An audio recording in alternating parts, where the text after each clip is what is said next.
tell us, is there any chance that the RCMP is going to get off with suwet'en territory? There is, obviously, there's been communications between the Deputy Commissioner in E Division, Deputy Commissioner Sharkin, with the Lieutenant Chiefs, and they are changing their profile on the property, and she's indicated that, and it is dependent on the road remaining clear, and I think the RCMP have, made a very sound operational decision based on the current circumstances. How much longer would you say this is going to go on for? Well, I'm hoping that, that these new conditions, that I think the condition that people said was the reason for the barricades has now been met.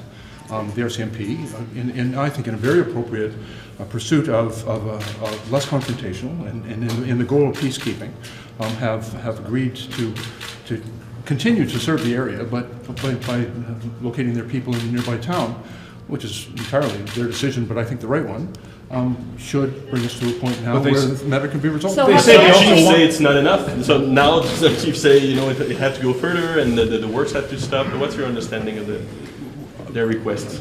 Our government, first of all, the responsibility for policing the event in Ontario, for example, is with the provincial government and the police there, but we have been trying to assist in resolving that dispute as peaceably as possible, and we understand its complexity.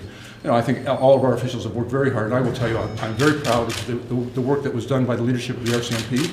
Their commitment to peaceful resolution of these very complex issues is, I think, quite commendable, and Canadians should be very proud of the work that they do. And we have now met the conditions that were set. I think now the circumstances are such that those barricades should come down.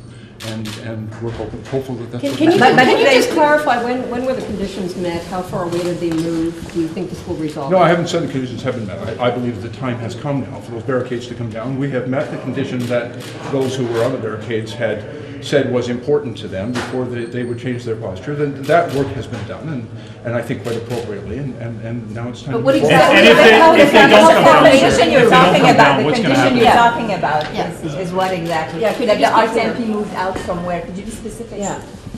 Well, again, the RCMP make all their own operational decisions, and they've made a decision in British Columbia, and they've been working very closely with the British Columbia Solicitor General as well, Mr. Farnworth, and they have communicated to the Wet'suwet'en Chiefs that they are prepared to deploy their officers from a nearby town, which is Houston, off the roadway. The roadway is now cleared. The RCMP have enforced that injunction and cleared the barricades, and the road is now open.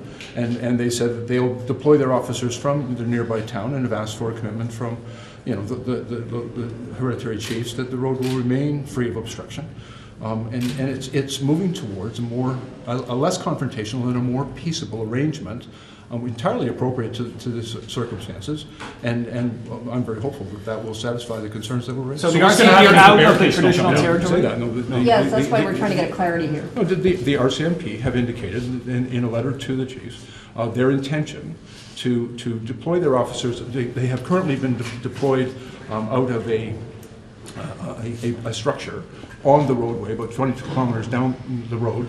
They're now going to deploy their officers from the nearby town of Houston, which is off the roadway. But they still have a responsibility to ensure that roadway remains safe and free of obstruction. Is there any idea of having Indigenous police officers or? That is possibly a long-term discussion, but that's a far more complex discussion. I think the concerns that were raised have been appropriately addressed by the Deputy Commissioner in British Columbia, and I'm hopeful that will help resolve this matter. Thank you so much.